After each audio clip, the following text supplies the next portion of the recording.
A nosa convidada de hoxe é unha persoa moi especial capaz de converter lixo nalgo moi valioso e precioso. A súa marca de xoias Lixo Atelier demostra que é posible facer proxectos sostibles nun mundo como o da moda, que é a segunda industria máis contaminante do mundo. Bueno, María, benvida a Código Ana. Gracias, encantada. Non hai nada máis sostible que ser pobre. Esta é unha frase túa, pero menudo dilema. Sí, bueno, ni siquiera me acordo ben cando a dixen porque creo que a repetín varias veces así ao largo da carreira sobre todo porque é que non me quedaba outra, era como, mira, como non podo comprar material e material, pois ser pobre fíxome sostible. Bueno, realmente Lixo Atelier, que é a marca que ti creas, pues nace de varios dilemas, ¿no? Por que decidiches creala? Bueno, pois fui un pouco que a miña inspiración xa pasaba por todas estas cousas desta cultura mariñeira e tal, e querer usar eso, e por outra parte era como a necesidade de resolver, entre moitas comillas, porque eu non resolvo nada, pero bueno, intento axudar un pouco, a resolver este problema da contaminación que temos pois das nosas praias e do lixo mariño, non? Entonces, pois de aí e da necesidade de crear un proxecto, pois xuntei varias cousas e aí saliu. Bueno, eu vexo que Muros debe ser un concello moi especial, hai moitísima creatividade, vemos a moita xente que está aí triunfando en ámbitos moi diferentes, a ver, que vos dan de comer de pequenos? Pois non sei, a verdade, non teño nin idea, pero sí, últimamente levamos uns anos, bueno, xa sempre houbo xente moi creativa, pero agora, pois tamén polas redes, que se nos ve moitísimo máis, levamos uns anos que, bueno, moito talento, e todos colegas indo por encima, o sea que, Facedes bueno, comunidade? sí, un Sí? montón, sí. Mira, que é o mar para ti? Eh, casa, isto queda así moi cursi dicilo, pero é así, o mar para min é casa realmente, é o sitio no que me sinto cómoda, o sitio donde tamén me vou a evadir, a descansar, pero ao mesmo tempo tamén a conectar, a encherme de ideas, a encherme de enerxía, entón é como ese descanso, pero que che enche un pouco así desa enerxía. E ti como crees que inflúe medrar en Louro na forma en que tú tes de ver e de sentir o medio ambiente? En absolutamente todo. Para min o que máis me define eu penso que é este medrar e seguir en Louro, este criarme en Louro e seguir vivindo alí, defíneme moito máis que casi calquera outra cousa da miña vida, porque fui ao mar, pero foron os valores, foron ver a toda a miña familia, o meu entorno dedicado ao mar, creo que iso é polo que me dedico e tamén polo que salen estes amores, non, que eu teño. Falabas antes de que hai contaminación na costa, ti, por exemplo, vas á praia Area Maior, cantas bolsas de lixo poderías sacar nun día? Si me poño a solo sacar lixo, é que non o conto en bolsas, é que non acabo, pero así nun paseo que eu poda dar normal, pois unha bolsa en cada man, que é o que podo levar así fácil, unha bolsa en cada man chea. Cada día? Cada día, sí. Si dou un paseo e deixo as bolsas e vou a dar outro, veño con outras dúas, sí. Bueno, eu creo que aí temos unha das consecuencias do consumismo, que ademais, bueno, está moi vinculado bueno, pois co mundo no que tú te moves, que todo o tema que ten que ver pois co mundo da moda. Non sei se crees que hai suficiente educación a respecto do que significa esta industria, das consecuencias que ten. A vista está que non, porque seguimos consumindo desa forma de maneira global, non? Hai moita información, que non queira saber sábeo porque eso, a información témola aí, xa sabemos que é unha das industrias máis contaminantes do mundo, que se produce moi por encima das nosas posibilidades, pero ao mesmo tempo, pois síguese comprando, síguese producindo desa forma, e seguimos como con esa necesidade de estar sempre comprando máis. O sea que hai algo que está fallando, non sei se é a educación, se é a consciencia, pero hai algo que está fallando, que non está chegando aquí dentro. Si ti como levas que todas estas marcas fast fashion, pois ao final intenten facer un marketing verde para vendernos que son ecolóxicas? Horrible, porque ao final ti intentas como creadora ou como eso, pois vendedora tamén, poñerlle moito sentido, moita coherencia a todo o que estás facendo, non deixar nunca nada, pois eu que sei, cando estás pensando pois no packaging, en como distribuíen todo isto, estás sempre pensando en todos os pasos e despois ven pois unha marca que é enorme, ponse unha etiqueta de que isto é sostible cando sabes perfectamente pois que ao mellor usastes un porcentaje das túas fibras que eran máis ou menos sostibles, pero despois é que nin, o sea, estás completamente deslocalizada, o resto das fibras desa mesma prenda non son sostibles, a forma de traballar non é sostible, de distribuir non é sostible, os tintes, o sea, todo é como, non, porque fagas como un punto que é medio sostible, non me contes milongas, sabes, non. E lixo atelier é sostible. É sostible de momento, tamén ser sostible implica como demasiadas cousas, non é solo o material que uses ou o que sea, non? Entón, eu creo que sí que é sostible, ten partes que seguro son mellorables, segurísimo, pero é todo o sostible que eu fun capaz de crear. Ti que obstáculos tes que superar para garantizar que a túa marca realmente cumpre con ese obxectivo que para ti era tan importante, non? Que fuera realmente un produto Sí, que pois significara un cambio nese paradigma. a hora dos materiales, hai unha investigación que eso, que hai que mirar, pois ser o máis sostible posible. Eu nunca creo que sea como o 100% sostible, porque eu tamén utilizo materiales de a veces un só uso, outras que pois non se pode reciclar dunha forma tan fácil, non? Eu moitas veces para a xoia, sobre todo, traballo con resina, que a resina non é o material máis noble do mundo. Si que é verdad que intentei conseguir a resina máis sostible que puden, pero bueno, aparte de eso, están as outras cousas, pois na cadea de produción de eso, como vou distribuir isto, en como vou empaquetar para que sea o máis sostible posible. Todo eso son, pois, obstáculos que tes que ir pensando, tes que ir repensando moitas veces, bueno, tamén a medida que o proxecto pois se fai máis grande, pensar isto sigue sendo sostible si vai a ser máis grande? Pois esos son os dilemas cos que tes que ir pensando. Mira, xa pasaron máis ou menos 2 anos desde que difundiras a través daquel vídeo que se fixo superviral a chegada de microplásticos. Hoxe, se alguén vais á playa de Area Maior, que vai a topar? Eses mismos microplásticos e outros moitísimos máis. Eso xa cando nese mismo vídeo que sin querer se fixo tan viral, cando dicía isto non o sacamos nunca máis de aquí, referíame a eso, que pasou todo este tempo, pasaron temporales, revolveuse a playa, vamos, cambiou a morfología da playa 1000 veces, e aí están, exactamente os mismos que encontramos o primeiro día que baixamos. Inda, nada, esta semana fomos dar un paseo pola praia e dixen, pero todo isto era os mismos pellets mezclados con, vamos, millóns de outros microplásticos e macroplásticos tamén. A Xunta chegou a decir, eu escoitei hai pouco, que todo iso fora un bulo. Ti como te sintes cando escoitas iso? Paréceme un insulto, a verdad, porque é que un bulo de que?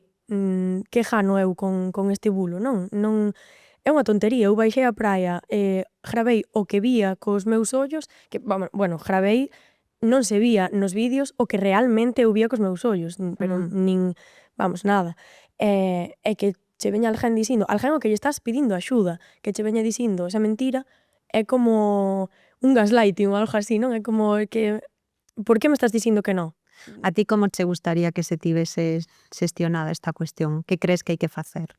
Pois, antes de nada, baixar á praia o primeiro día. Cando che están dicindo que hai un problema, baixar e ver que problema hai e preguntarlle a xente experta no tema ou que sabe algo ou que está máis ou menos acostumbrada a recoller isto, que se pode facer? Bueno, creo que debería de haber xa uns protocolos que eles superan como limpar unha praia, que non tuvera que vir unha persona como a min a dicirlle como hai que limpar unha praia, pero bueno, sobre todo que fora rápido, porque é que as mareas traballan elas soas, e así como deixaron eso na praia, ven a seguinte e lévao. Entonces hai que ser moi rápidos con ese tema de temos este problema, veña, xa está, efectivos á praia e a limpar todo o que se poda. E ir un pouco, pois, tamén cambiando, hai que estudiar no momento o que está pasando, estar aí, eso, ir un pouco vendo, pero ser rápidos, porque ao final o que pasou, entre outras moitas cousas, foi que o mar arrastrou de volta moitos deses peles que estaban chegando no momento á praia, entonces facíase moi complicado recollelos.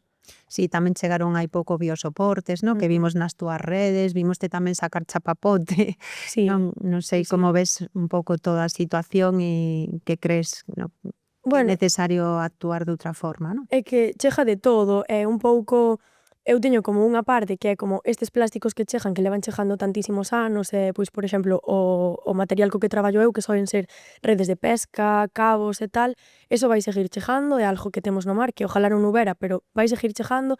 Entón eu estou xa nun punto como de dicir, mira, pois agora para min xa son tesouros, son como cousas que vou encontrando, vou sacando, pero despois hai outras cousas que me parecen moito máis preocupantes, que son os vertidos que son no momento, non? De que eso sí que se ten que evitar no momento porque está pasando agora. Eu ao mellor hai unha rede que recollo que leva 20 anos varada polo mar ou que se descubriu porque estaba enterrada, bueno, eso, non? Pero hai outras cousas como estes vertidos e que son cousas tan puntuales, que son cousas que se recollen fácil realmente, si ti tes gana de recollelas. Entonces, eso, estar atentos, e eu entendo que non vas a ter unha persona recorrendo todas as playas a ver se hoxe hai algo aquí, pero unha vez que che avisan, baixa e faino, non? Sé rápido, ten os medios para facelo, estate atento. Ti crees que ahora a xente nova ten moita máis conciencia ambiental? No, a Non? verdad, no. Creo que temos conciencia ambiental porque hai información, pero é que eu penso, pois, na época de cando meus pais tiñan a miña edad, ao mellor, estaban superconcienciados. Non sei, eu non podo dicir que eles estuveran menos concienciados que a min cando tiñan a miña idade, porque é mentira. A min criáronme xa nesta educación, e eu agora vexo xente da miña idade máis nova que, pois, compra masivamente roupa que sabe perfectamente, porque eles teñen a información, sabe que eso está mal, e compran a igual. Eu non quero ser Ti tampouco crees que a xente pesimista. sabe que a industria da moda é a segunda industria máis contaminante do mundo? Non o sei. Eu non o sei tampouco, pero se non o sabe, por que non o quere saber? Porque a día de hoxe a información témola na cara, estánnola poñendo na cara todo o tempo. Tamén é verdad que como hai estes lavados dos que falábamos antes e tal, é fácil autoengañarse, non? Pero, jová, non sei, eu non sei se seremos como esta O que consciencia pasa tan que, por grande. exemplo, isto é un problema máis de a túa acción individual ou tamén é necesario que haxa outro tipo de normativas a respecto do impacto medioambiental que teñen as empresas, por exemplo, neste caso, o mundo da moda? As normativas terían que estar porque ao final é o que os frena. Nós temos un poder como consumidores moi limitado moitas veces, tampouco, sí que é verdad que se nós non consumimos eso, eles non producen eso, non? Vale, pero hasta que punto? Se a eles sempre lle vai salir máis barato, económicamente moitísimo máis rentable a moitos niveles, si ti llo prohíbes, si eso non se pode facer, pois non se pode facer e punto. Eso o que falo, nós como consumidores temos un papel, pero é un papel que non chega, solo co que nós fagamos. Entón, sí que ten que haber alguén que este lexislando que diga, no, solo se pode producir desta forma ou desta forma. Entonces, a partir de aí, sí que vería un cambio, pero Mira, hai, sin embargo, moita máis conciencia sobre o que significa o cambio climático. Eu non sei se tú eso ves ao teu redor ou coñeces a alguén que che diga o cambio climático non existe. no, eu ao meu redor, xente que mo negue, no, non existe. Sí, creo que aí sí que hai moita máis consciencia porque tamén é algo como que é moi innegable realmente, que non está negando é por outras conviccións que non son as de a realidade. Entón, eso sí que o vexo na miña xente, pero tamén fora da miña burbulla, non? Vexo que a xente que non pode negar eso, pero bueno, de aí a que tomes acción en intentar paralo, intentar frenalo, é distinto. E ti que lle dirías aos negacionistas do cambio climático? É que non sei se falar con eles, é como, mira, si, para que me vas negar isto? Si, é que eu creo que eles no fondo saben que é verdad, que é unha negación, é unha mentira, non? Que se contan para fora, pero que ti é imposible que negues isto cando está pasando os desastres medioambientales que están pasando, é imposible de negar, non vou falar con vos, xa está. Mira, que foi o máis curioso que atopaches na costa e que levaches a unha das túas xoias? Creo que as cousas que máis me chaman a atención son eses cabos que ves que pasou o tempo, o mar, o salitre, o sol por elas, tantos anos que dis ti, pero como pudestes, non? Estar tantos anos navegando e chegar ahora aquí, que historia terás, non? O curioso paréceme eso, de que historia terá este cabo detrás de tantos anos polo mar. E ti cando ves alguén que leva algo teu, non? Que é o que lle queres transmitir a esa persoa? que che gusta que sintan, non? Cando Pois a min compran algo de Lixo Atelier. o que me gustaría é que pensaran neso, en que levan unha peza que estuvo seguramente anos polo mar abaixo, recorrendo sabe Dios cantos sitios flotando polo mar e agora lévano con eles, non? Agora sacouse dunha praia, eliminouse ese residuo, porque era un residuo en algún momento, pero deixou de ser residuo no momento no que esa persona o leva posto encima, non? E lle dou ese outro valor, como fui esa persona a que convertiu ese residuo en arte ou en xoiería ou en deseño. Ben, ti, cando chegas á praia, non? Descubres unha peza, como a convirtes nunha das túas xoias? Pois o proceso empeza por recollela da praia, non? Levarme a casa, un proceso de limpieza así, sacarlle o algazo que poda traer e tal, e realmente o proceso como do deseño xa empezou cando eu vin esa peza, non? Xa, algo que me transmitira, algo tal, eu xa estaba pensando en, vale, isto vai perfecto para un colar ou para algunha outra peza. Despois eso, ven a limpieza, eu creo os meus propios moldes, entón, a creación do molde é un pouco xa anterior a eso, e despois eu escollo que anaco desa peza vou a encapsular dentro deste molde e por outra parte tiña moi claro que iba a ser unha colección que fora sostible pero dunha forma na que xa non solo non tuvera un impacto moi negativo no medio ou non tivera impacto negativo, sino que tuvera un impacto positivo. Lixo Atelier podería nacer nun sitio que non fora Louro? Non, a verdad. Ao mellor noutro sitio que fora moi parecido a Louro, que fora nesta costa gallega que temos tan bonita, porque lixo haino en toda a costa, pero a verdade é que Louro é o sitio donde nace e donde sigue tendo sentido estar creando esta marca. Bueno, tamén creo que é moi interesante, non? Como de repente, desde espacios que a veces parece que a xente ten que marchar para buscar oportunidades, ti fas dese espazo o lugar desde o que poder nacer, crear e poñer en marcha un proxecto como este que, bueno, un proxecto viable, Sí, non? Que ten sí, moito sí. futuro. Para min é importantísimo que o proxecto este donde está, que se creara aí e eu poder seguir manténdome desde aí. Eu, a verdad, cando estaba estudando a carreira, o que tiña en mente era ter que marchar, como moi cerca para a Coruña, non? Que é donde podo ter algunha oportunidade, pero na miña cabeza estaban outras grandes ciudades. Inda que si que era como a idea que tiña como un pouco xa como en automático, non? De eu estudo a carreira, teñome que marchar. Cando eu neste proceso que era como o fin da carreira, saliu o proxecto e empezou a funcionar dunha forma tan orgánica que fui como, bueno, está funcionando, mentras me manteño eu vou estar aquí. Unha gracia, a verdade, de poder manterme e de que o proxecto teña tanto sentido no meu lugar. E tamén é como unha pequena forma de rebeldía, non? Demostrar que desde o pequeno se Sí. poden facer proxectos que son viables e que temos que cambiar o chip a respecto de como vemos certas zonas interior, bueno, neste caso non é interior, que é unha zona de costa, pero zonas que ao mellor están máis fora do foco, non? Que parece que é onde se move todo, non deixa de ser un acto de decir, hai outra forma de construir. Totalmente. Para min é importantísimo eso na miña marca, o dicir, non nos temos que marchar, e o moitas veces dicir, aposta por quedarte, porque ao mellor si te quedas funciona millor que si te marchas. Eu sei que a miña marca non tería sentido se eu quixera facela desde Madrid.